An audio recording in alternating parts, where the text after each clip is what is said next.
നമ്മുടെ സദ്യയിൽ ഒരു അടിപൊളി ഐറ്റം തന്നെയാണ് അല്ലേ മത്തങ്ങ പയറരിശ്ശേരി.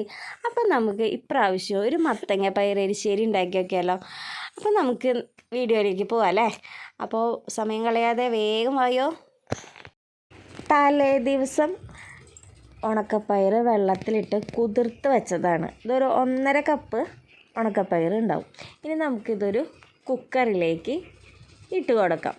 ഇനി ഇതിലേക്ക് ഒരു 1/2 ടീസ്പൂൺ മുളക് പൊടി, ആവശ്യത്തിന് ഉപ്പ്, കുറച്ച് വെളിച്ചെണ്ണ, 1/2 ടീസ്പൂൺ മഞ്ഞൾപ്പൊടി, ആവശ്യത്തിന് വെള്ളം കൂടി ഒഴിച്ച് നമുക്കൊന്ന് വേവിച്ചെടുക്കണം. ഒരു 3 വിസിൽ അല്ലെങ്കിൽ 4 വിസിലിൻ്റെ ഉള്ളിൽ പയർ വെന്ത് കിട്ടും. അപ്പോൾ നമുക്കിതൊന്ന് വേവിക്കാനായിട്ട് വെക്കാം. ഞാനൊരു 3 വിസിൽ അടിച്ചപ്പോൾ ഒന്ന് ഓഫ് ചെയ്ത് വെച്ചിട്ടുണ്ട്. ഇനി നമുക്ക് ഒരു മിക്സിയുടെ ജാറിലേക്ക് ഒരു 3 ടേബിൾ സ്പൂൺ നാളികേരം ചിരകിയത് ഇട്ട് കൊടുക്കാം. അതിലേക്ക് 1/2 ടീസ്പൂൺ ചെറിയ ജീരകവും ഇത് അരഞ്ഞ് കിട്ടാനുള്ള വെള്ളം കൂടി ഒഴിച്ചിട്ട് നമുക്കൊന്ന് അരച്ചെടുക്കണം. ഈ ഒരു പരുവത്തിലാവണം നമ്മൾ അരച്ച് കിട്ടാനായിട്ട്. വല്ലാണ്ട് അങ്ങോട്ട് നൈസായി അരയ്ക്കേണ്ട, ഈ ഒരു പരുവത്തിൽ അരച്ച് എടുക്കാം. ഇനി നമുക്കിതൊന്ന് മാറ്റി വയ്ക്കാം. ഇനി നമുക്കിതിലേക്ക് വേണ്ടത് മത്തങ്ങയാണ്. മത്തങ്ങ നമുക്ക് ഏത് രീതിയിൽ വേണമെങ്കിലും കട്ട് ചെയ്യാം. ഇച്ചിരി വലുതായി കട്ട് ചെയ്താലും കുഴപ്പമൊന്നുമില്ല. ഇനി നമുക്കിത് മാറ്റി വയ്ക്കാം. ഇനി ഇതിലോട്ട് ഒരു 6-7 അല്ലി ഉള്ളി നമ്മളൊന്ന് തൊലി കളഞ്ഞ് കഴുകി ഒന്ന് ചതച്ച് എടുക്കാം. ഇതുപോലെ ഒരു കല്ലിൽ വെച്ചൊന്ന് ചതച്ചെടുത്താൽ മതി. ഇനി നമുക്ക് ഇതൊന്ന് മാറ്റി വയ്ക്കാം. ഇനി നമ്മുടെ കുക്കറിൻ്റെ പ്രഷറൊക്കെ മാറിക്കഴിഞ്ഞിട്ടുണ്ട്. ഇതൊന്ന് തുറന്ന് നോക്കാം. എന്നിട്ട് നമുക്ക് പയർ വെന്തോ നോക്കാം.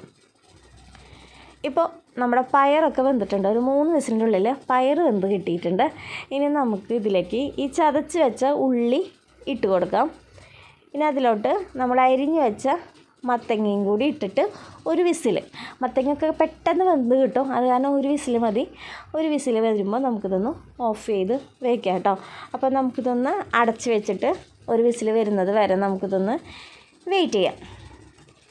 ഇപ്പോൾ ഒരു വിസിൽ വന്നു. അതിന് ശേഷം മത്തങ്ങയൊക്കെ നന്നായിട്ട് വെന്തിട്ടുണ്ട്. അതിന് ശേഷം നമുക്ക് ഈ അരപ്പ് ഇതിലോട്ട് ചേർത്ത് കൊടുക്കാം. ഇതിൽ കുറച്ച് വെള്ളം കൂടി ഒഴിച്ചിട്ടാണ് ഞാൻ ഇതിലേക്ക് ഒഴിച്ച് കൊടുക്കണത്. ഇനി ഇതൊന്ന് നന്നായിട്ടൊന്ന് തിളയ്ക്കണം, അത്ര മാത്രം മതി. അത് കഴിഞ്ഞാൽ നമ്മുടെ മത്തങ്ങ എലിശ്ശേരിയിലെ പകുതി മുക്കാലും കഴിഞ്ഞു. പിന്നെ നമുക്കൊന്ന് താളിച്ചൊഴിക്കൽ മാത്രമേ ഉള്ളൂ. അപ്പോൾ ഇനി നമുക്കിതൊന്ന് നന്നായിട്ടൊന്ന് തിളച്ച് വന്നിട്ടുണ്ട്. ഇതിപ്പോൾ നന്നായിട്ട് കുറുകി വന്നിട്ടുണ്ട്. ഇനി നമുക്കിതൊന്ന് മാറ്റി വയ്ക്കാം. ഇനി നമുക്കൊരു ചീനച്ചട്ടി അടുപ്പത്ത് വയ്ക്കാം. അതിലോട്ട് ഇനി ആവശ്യത്തിന് വെളിച്ചെണ്ണ ഒഴിച്ച് കൊടുക്കാം. ഇനി ഇതിലോട്ട് ഒരു 1/2 ടീസ്പൂൺ കടുക് ഇട്ട് കൊടുക്കാം. കടുക് നന്നായി പൊട്ടി വരുമ്പോൾ നമുക്കിതിലോട്ട് വറ്റൽമുളക് ഇട്ട് കൊടുക്കുക.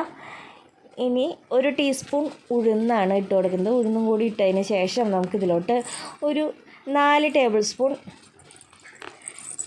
ചിരകിയ നാളികേരം കൂടി ഇതിലോട്ട് ഇട്ട് കൊടുക്കുക. എന്നിട്ട് ഇത് നന്നായിട്ടൊന്ന് ഇളക്കി കൊടുക്കുക. ഇതിൻ്റെ കളറൊക്കെ നന്നായിട്ടൊന്ന് മാറി വരണം. ബ്രൗൺ കളറാവുന്നത് വരെ നമ്മളിതൊന്ന് ഇളക്കി കൊടുക്കണം കേട്ടോ. ഇത് നമ്മൾ നാളികേരം വറുത്തെടുക്കുകയാണ്.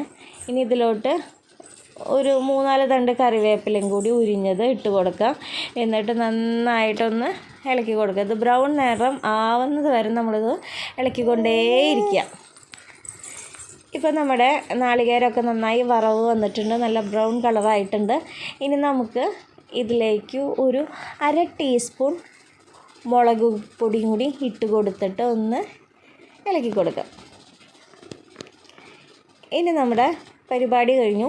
ഇനി നമുക്ക് ഇത് നമ്മുടെ കുക്കറിലേക്ക് ഇട്ട് കൊടുത്ത് നന്നായിട്ട് ഇളക്കി കൊടുക്കുക. ഇപ്പം നമ്മുടെ പയറും മത്തങ്ങ എലിശ്ശേരിയും റെഡി ആയിട്ടുണ്ട്. അപ്പോൾ നമ്മുടെ മിക്ക സദ്യകളിലും ഉണ്ടാകുന്ന ഒരു ഐറ്റം തന്നെയാണ് മത്തങ്ങ പയർ എലിശ്ശേരി. അപ്പോൾ നിങ്ങളെല്ലാവരും ഇതൊന്ന് ട്രൈ ചെയ്യണം. നമ്മുടെ വീഡിയോ ഇഷ്ടമായി ലൈക്ക് ചെയ്യുക, ഷെയർ ചെയ്യുക, സബ്സ്ക്രൈബ് ചെയ്യുക. Bye, thank U.